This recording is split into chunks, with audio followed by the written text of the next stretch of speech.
censura. Uma segunda opinião.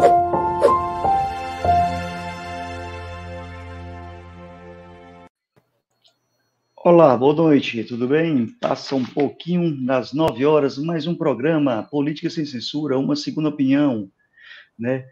Hoje, dia 13, né? Vamos tratar aqui do tema se Lula cede ou demonstra força na escolha dos ministros, né? Como Múcio, né? Como Haddad, como é que está a transição da equipe que está sendo montada para que o presidente possa governar a partir do dia 1º de janeiro de 2023. Então, fica com a gente, vai adicionando aí, vai comentando, fazendo sua pergunta. Essa é uma live em parceria com o site Segunda Opinião, onde você pode encontrar as principais notícias do dia de uma forma comentada com os professores que escrevem para esse site. Eu vou começar hoje um programa diferente, dando meu bola dentro e bola fora, né, com a ausência do professor Rosendo, que teve que sair para um problema particular.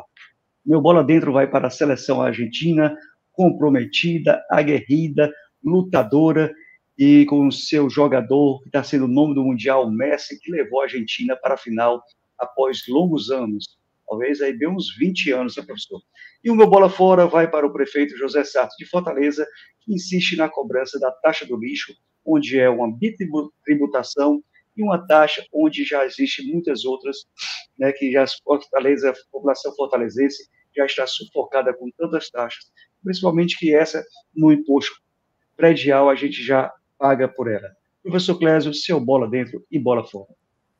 Bom, meu bola dentro vai para o Flávio Dino, né, que tem, nos seus pronunciamentos, tem sido extremamente enfático de que os crimes que foram cometidos serão apurados, né, que já chamando a atenção, né, que nem todos os crimes cometidos aí vão prescrever, então, né, tem sido assim algo exemplar, mostrando que vai agir com o rigor da lei. Então, meu bola dentro fica com ele, Flávio Dino.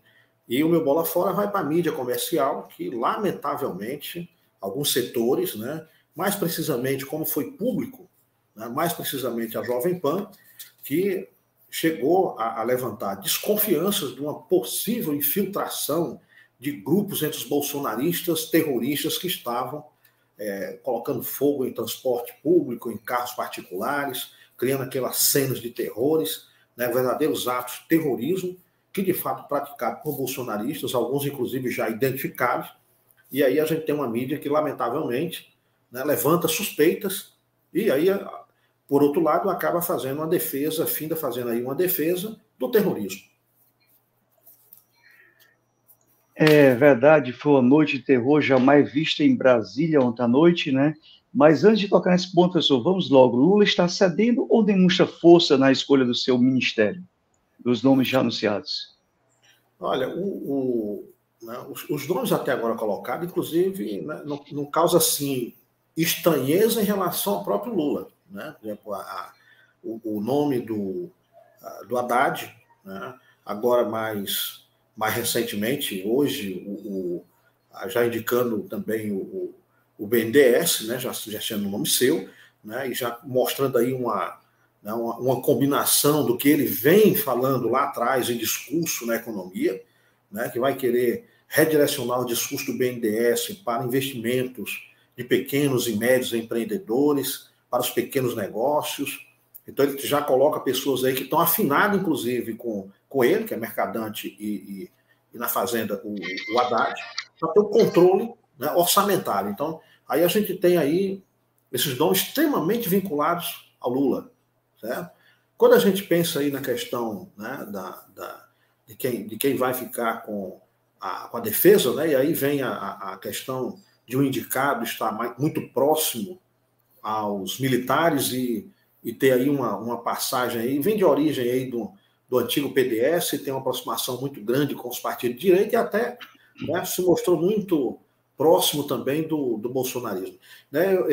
Eu acho a crítica razoável que está sendo feita, porém eu queria levantar o seguinte, né? As frentes que o governo Lula vai ter que enfrentar não é uma frente só, né? E os seus problemas internos, principalmente. ele está lidando muito bem, e eu diria até que já conseguiu dominar, né, colocando os nomes que ele queria, está colocando na pasta econômica, deve ceder um pouco aí, colocar alguém mais com uma visão um pouco mais aí ortodoxa, alguém mais voltado aí até simpático ao mercado, para fazer aí criar aí um contrapé. Mas os nomes até então são nomes muito vinculados a ele, o que mostra que a economia vai ser direcionada para o desenvolvimentismo e direcionada para o discurso feito anteriormente. Aí Professor, e a escolha do Múcio? Começou a ver a escolha do Múcio para... Aí se coloca essa questão. Aí a gente tem que pensar o seguinte, são enfrentamentos, né? Alguns enfrentamentos têm que ser feitos no médio e longo prazo, né? E aí eu acredito que o enfrentamento com relação às insubordinações da força, a gente está pensando aí que não é algo criado nesse governo, né? Nós temos aí uma tradição de um exército que sempre se tentou para assumir o poder. Sempre esteve ali nessa paquera com o poder, sempre aqui e ali tendo sucesso, né? Dessa vez foi um sucesso através de um representante, quando ocupou mais cargos do que quando, mesmo na ditadura militar. Agora, por ser uma questão que remete para a identidade da própria República Brasileira, esse enfrentamento é um enfrentamento que tem que ser melhor trabalhado, mais estratégico.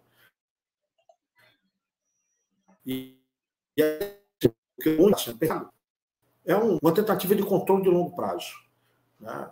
Precisa se redirecionar as funções do Exército, tem trabalho para o Exército que não seja só passar cal e meio fio, e principalmente que não seja afrontar o Estado Democrático de Direito.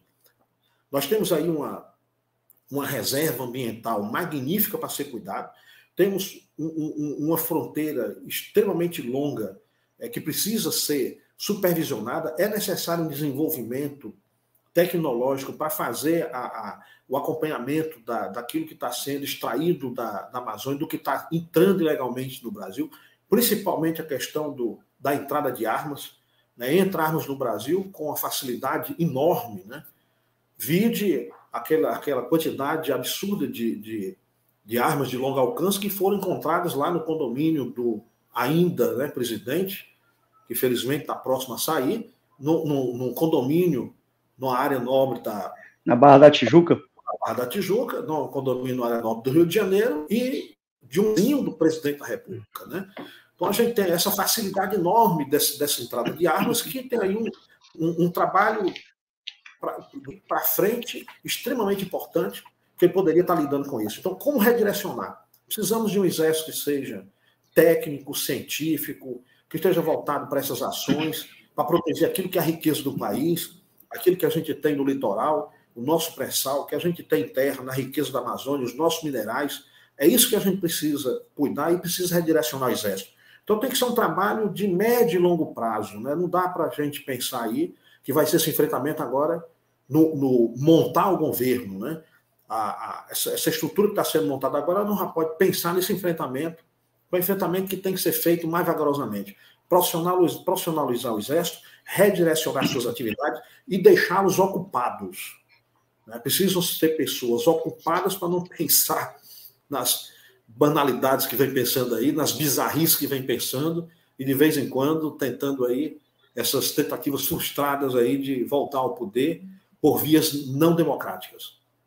Professor, a gente está aqui também tendo transmissão para a TVT, a Sueli Maria dizendo que boa noite, também concordo com as suas análises. Ela também disse verdade, muito bom, 2 pessoas capacitadas, obrigado, Sueli, obrigado a todos que estão nos assistindo aí. Curta, compartilhe, faça suas perguntas, inscreva-se no YouTube da TV W12, venha conhecer o canal, nós temos lives semanais, essa acontece todas as terças-feiras, às 9 horas. Professor, como o senhor vê a escolha do mercadante para o BNDES, o mercado já está chiando, a bolsa cai, o dólar sobe, que Lero White é esse aí, que esse mercado chiou com os petistas, a Haddad e mercadante, mas não chiou com o ministro da Economia atual, Guedes? Olha, primeiro, assim, todo nome anunciado pelo Lula que não esteja alinhado aos interesses do sistema financeiro, nós vamos ver a mídia comercial chamando os técnicos, economistas técnicos vinculados ao sistema financeiro, pode buscar os nomes daqueles que dão entrevista e os créditos que vinculam as suas instituições, que nós iremos ver que todos são consultores e assessores de grandes bancos que têm os interesses financeiros. Então, o que a gente tem, na verdade, é a disputa hoje do capital pelos fundos públicos, ou seja, os recursos estatais.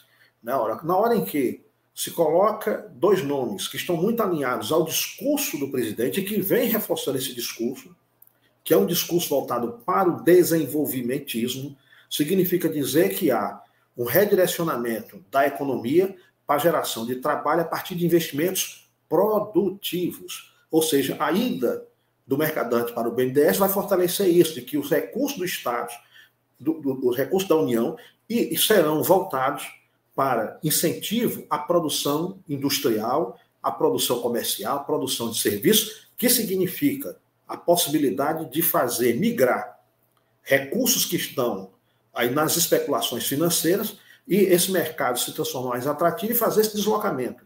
Isto acompanhado com alguma política, né, que faça aí alguma política fiscal, que consiga, né, reorganizar uma tributação, tornando mais atrativo os investimentos produtivos e menos competitivos a especulação, os recursos na especulação financeira, aí a gente tem aí os bancos, né, com a possibilidade de continuar ganhando, porque sempre ganham, é bom que a gente saiba disso, né? Não há como não ganhar. Agora, tem o ganhar fácil, que é o ganhar com meramente especulativo, é dinheiro pelo dinheiro, e tem o ganho um pouco mais complicado, que dá um pouco mais de trabalho, que é aquele de entrar em parceria com o Estado para financiar atividades produtivas, financiar empresas que vão trabalhar com a infraestrutura, estrada, rodovia, portos, aeroportos, entrar, né, com o auxílio no consumo, trabalhando com linha de crédito para que as compras de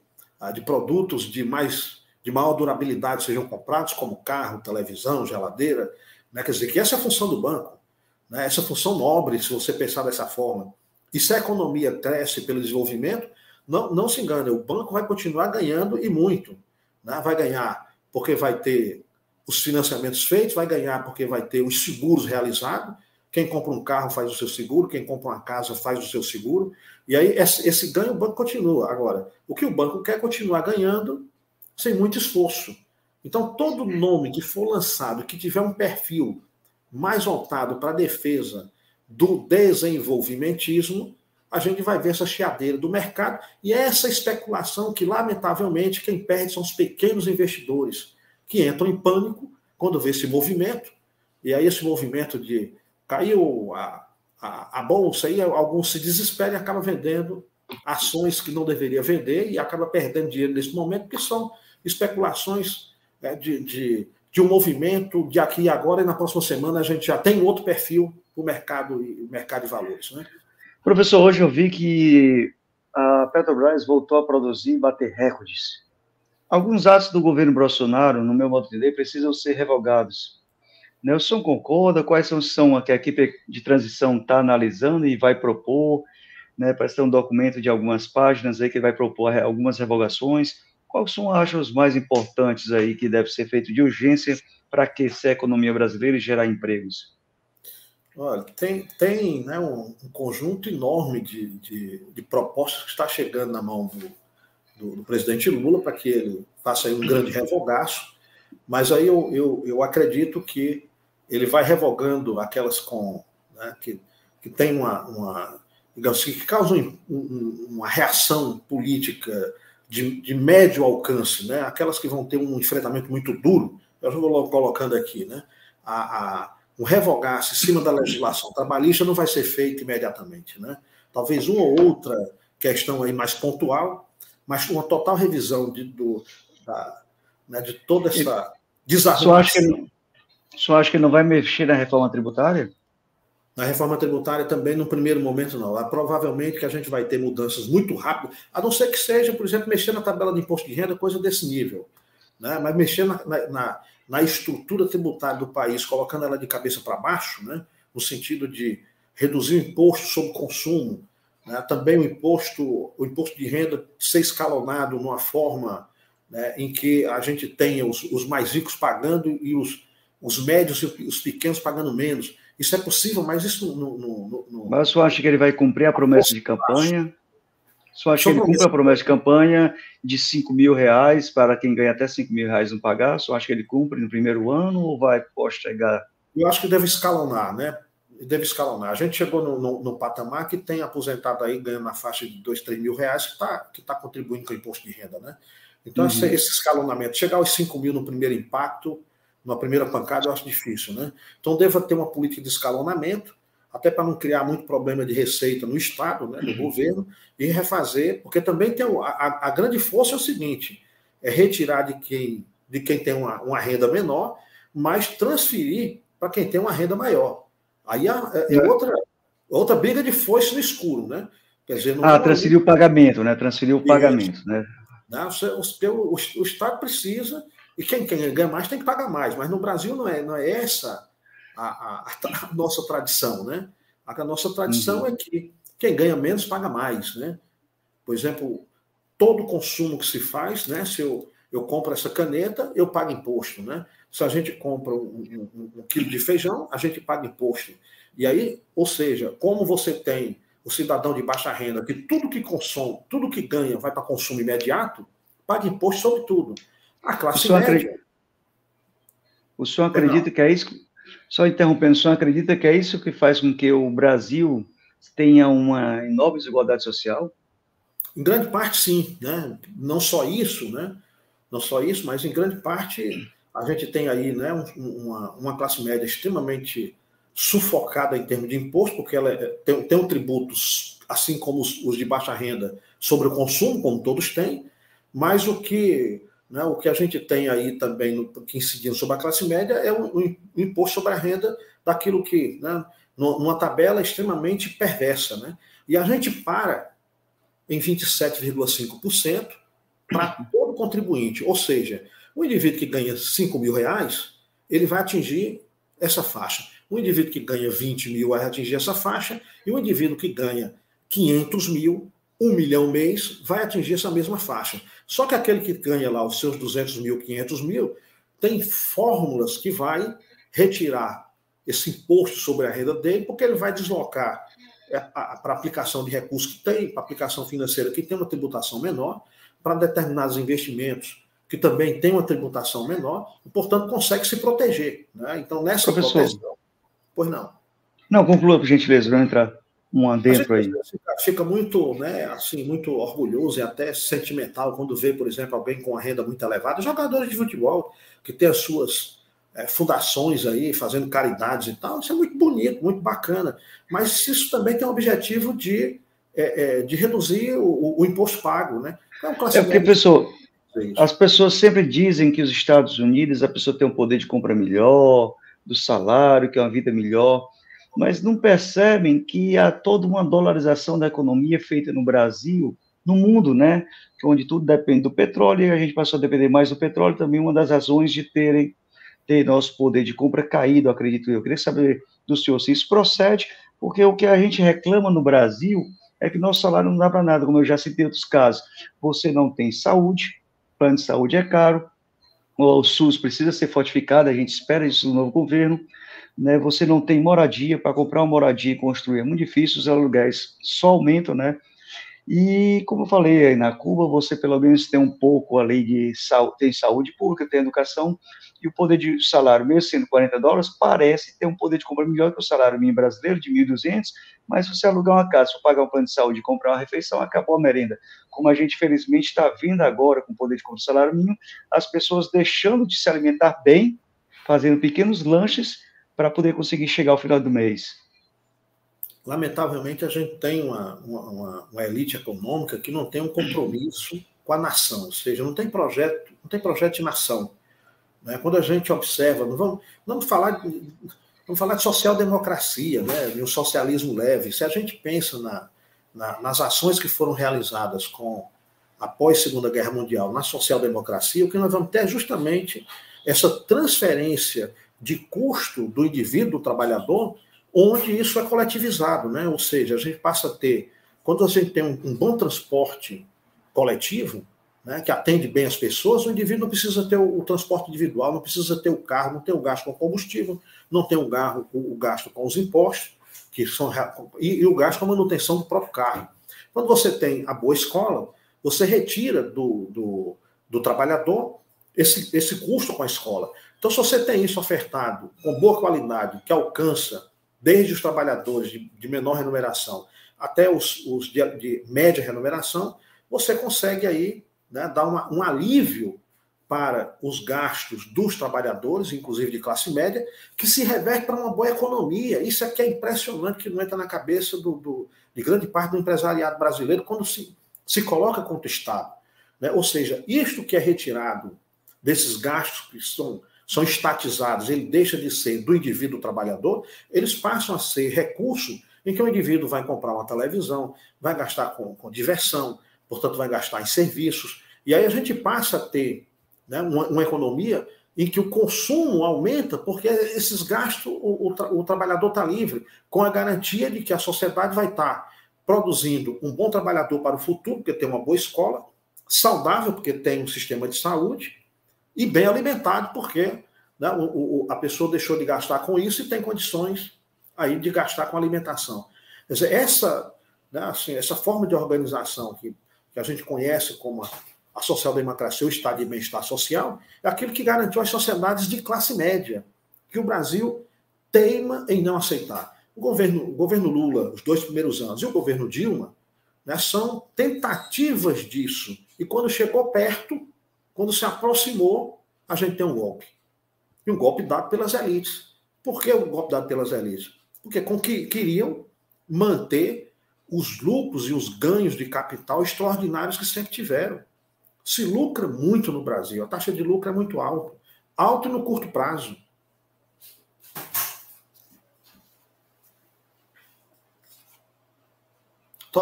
Sem som. Está sem som. Obrigado, professor Clécio. É verdade, a gente viu o Aécio subindo do plenário do Senado, lá, Senado, não era? Senador, não era ele? Né, para dizer que os salários estavam altos, os salários precisavam ser baixados, o empresário não estava mais podendo pagar, sufocado. A gente viu a gritaria da classe média quando passou a ser instituída a carteira de trabalho para as domésticas. Eu queria agradecer a Sueli, aqui na TVT, está acompanhando direto, e outros mais, dizendo: Lula, presidente, acredito que vamos mudar. Bem, a gente sonha, mas é preciso a gente continuar combatente, precisar divulgando essas redes sociais, como a TV do Abridoso, porque o governo tem que ser vigilante.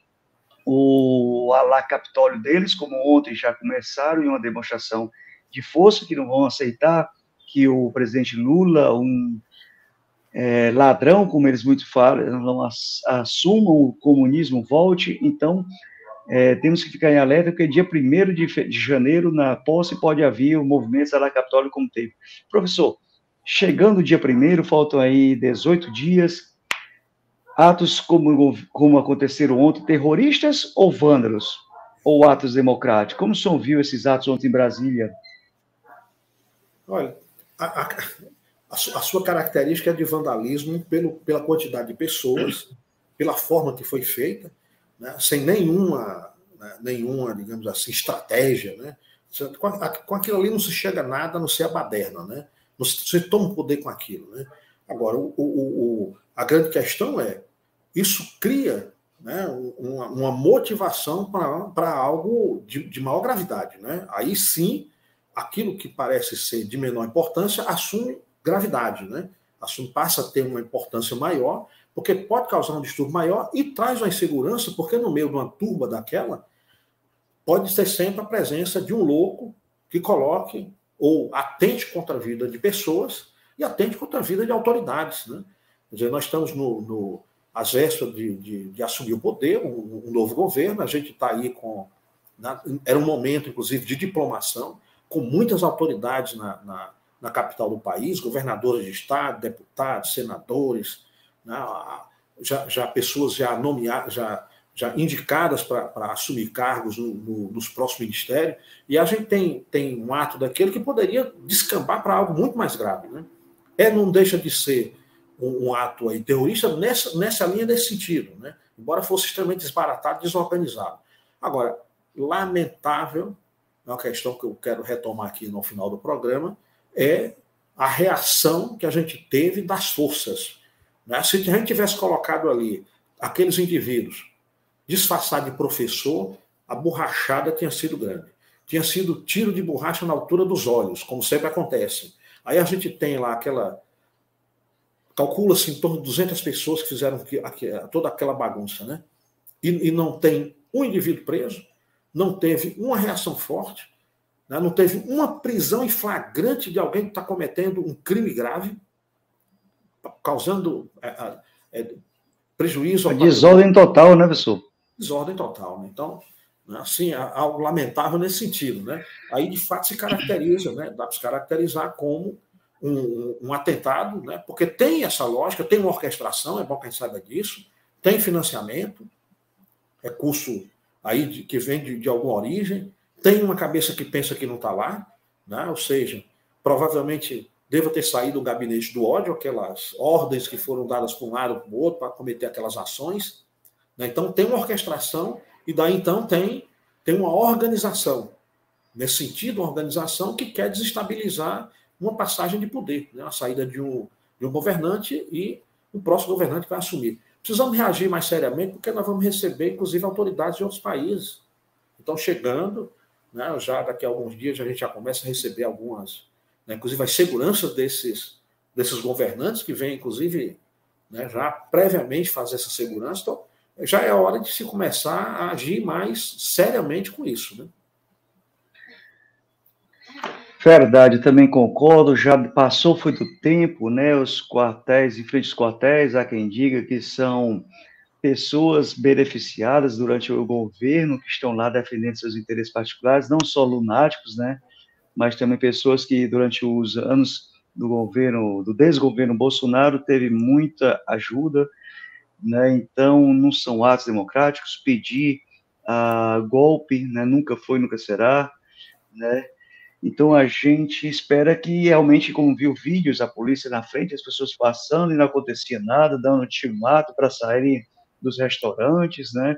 Então, foi um verdadeiro absurdo. Aí fica o governador dizendo que não podia agir na área tal, que era a área do Exército de Brasília, que é um ponto que vai ser tocado nos próximos dias aí, no Supremo, para saber delimitar qual é a área de Exército, qual é a área do governo federal, porque deviam estar preparados para o próximo ano esses caras não sitiarem ali onde o Lula vai morar e acontecer alguma coisa, ou até com o próprio vice-presidente mesmo, né? Então, gente, a gente vai agora para o quadro Ping Pong e agradece a todos vocês que participaram dessa live. Ela acontece todas as terças-feiras, uma parceria do site Segunda Opinião. Inscreva-se no YouTube da TV W12 e coloca www.segundaopinião.com.br ou mídia.org e lê as notícias. Professor Clésio, a verdade inconveniente. Olha, nós temos, voltando para esse tema que nós estamos trabalhando, nós temos aí crimes cometidos pelas autoridades que são responsáveis pela segurança do país. Omissão é crime, né? E aí, como você colocou aqui agora, né, a gente teve ali a invasão, a tentativa de invasão da Polícia Federal, e nenhuma medida forte foi tomada. Nós tivemos aí, né, atos que causou dano a patrimônio público e privado e nenhuma medida foi tomada. Então, esta omissão é uma omissão que é punível porque ela, inclusive, tem um objetivo. Claramente, aí tem um objetivo de deixar que essa insegurança ela fique no ar e que cause aí transtorno para a sucessão do poder. Portanto, é necessário que os responsáveis venham a responder pelos seus crimes, porque estão cometendo crimes. Então, esta verdade precisa vir à tona. Quem são, o que deveriam ter feito, por que não fizeram, e ser punido adequadamente. Obrigado, professor. Obrigado a todos e a todas. A gente volta a próxima terça-feira, às 9 horas da noite. Se ligue na programação com lives diárias. Tchau, tchau.